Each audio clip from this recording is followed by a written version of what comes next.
Geda gedi geda oh.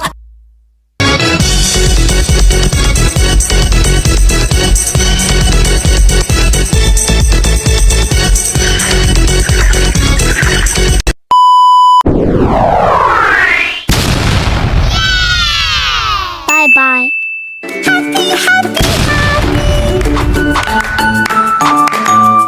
Ditonton sampai selesai ya. Assalamualaikum warahmatullahi wabarakatuh.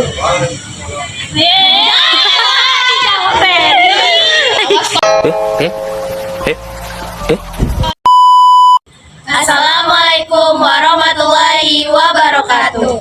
Kami dari kelompok 11 akan mempresentasikan mengenai kebijakan tentang sistem zonasi. Dengan saya, Oktarinda Zahra dengan NIM 2401112337. Dengan saya, Cinta Sakila dengan NIM 2401112262. Dengan saya, Tria Amanda dengan NIM 2401111973. Dan saya Putri Indah Cayani dengan NIM 2401126837.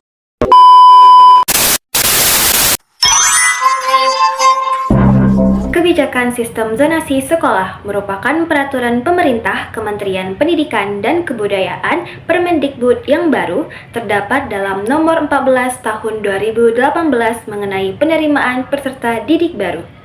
Dijelaskan dalam pasal 16 Permendikbud nomor 14 tahun 2018 bahwa sekolah harus menerima siswa baru yang berdomisili pada radius paling dekat dengan sekolah, dilihat berdasarkan alamat pada kartu keluarga yang terbit paling lambat 6 bulan sebelum masa PPDB.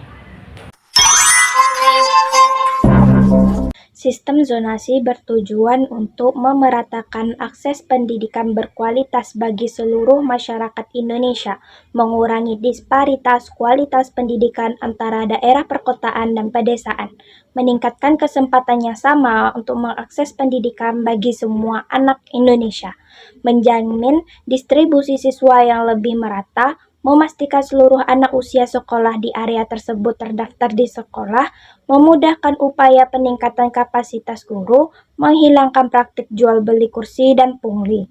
Tujuan sistem zonasi pada PPDB yang pertama, menjamin penerimaan peserta didik baru berjalan secara objektif, transparan, akuntabel, non-diskriminatif, dan berkeadilan. Yang kedua, menjamin ketersediaan dan kesiapan satuan pendidikan untuk dapat memberikan layanan pendidikan yang berkualitas. Yang ketiga, menjamin adanya pemerataan akses dan mutu pendidikan yang berkeadilan pada setiap zona atau wilayah yang ditetapkan mendekati tempat tinggal peserta didik. Yang keempat, memastikan terpenuhnya tenaga pendidik dan kependidikan yang kompeten didukung oleh prasarana dan sarana yang memadai dan dapat disediakan dan digunakan bersama oleh setiap satuan pendidikan yang ada di wilayah atau zona yang telah ditetapkan. Kebijakan sistem zonasi pendidikan. Ruang lingkup zonasi pendidikan adalah kebijakan yang dikeluarkan dan dibuat oleh Kementerian Pendidikan dan Kebudayaan atau Mendikbud untuk meratakan ataupun melakukan pemerataan akses pendidikan dan meningkatkan kualitas pendidikan di Indonesia. Zonasi pendidikan mencakup yaitu taman kanak-kanak, sekolah dasar, sekolah menengah pertama, sekolah menengah atas, serta sekolah menengah kejuruan. Zonasi pendidikan diterapkan melalui sistem penerimaan peserta didik baru atau PPDB yang mempertimbangkan jarak calon peserta didik dengan jarak menuju sekolah. Dari tentang latar belakang sistem zonasi pendidikan.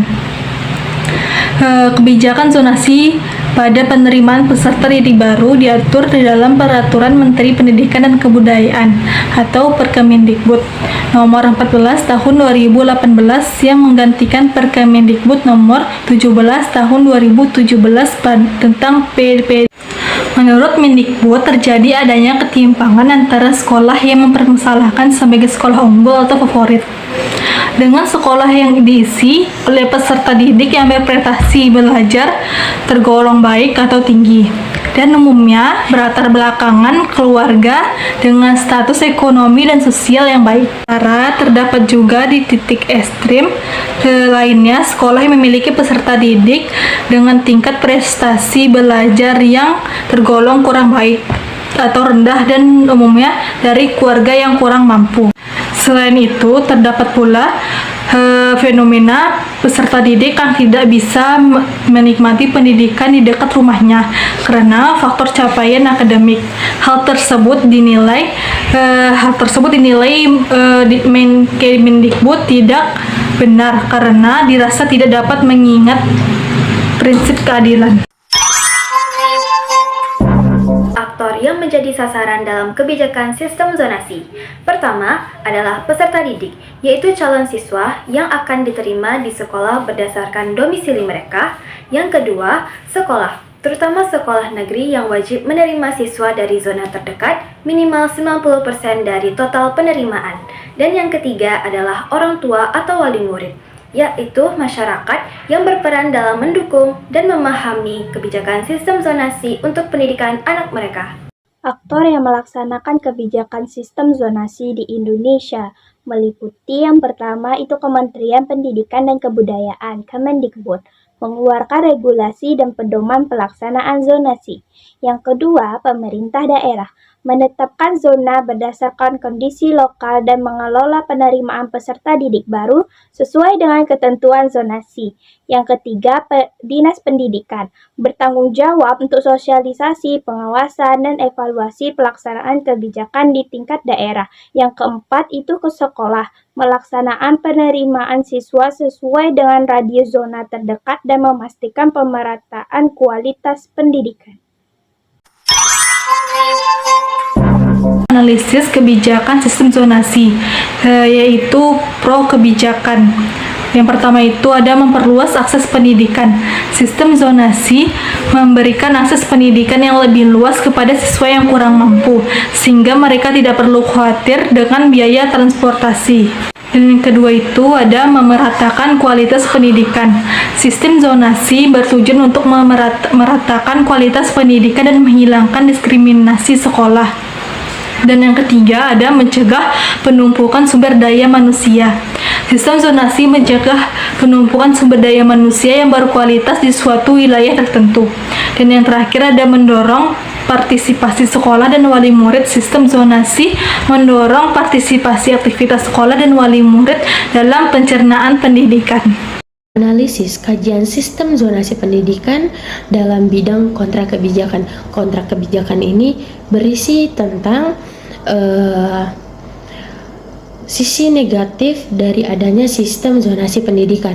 Persepsi kontra yang berkembang menurut Widyaningsih pada tahun 2021, yaitu menurut sebagian masyarakat, adanya sistem zonasi pendidikan tersebut malah membuat kualitas pendidikan di Indonesia semakin menurun dan melanggar hak peserta didik ataupun anak-anak untuk mendapatkan kesempatan ataupun hak untuk menempuh pendidikan di mana saja atau di berbagai wilayah di luar tempat tinggalnya.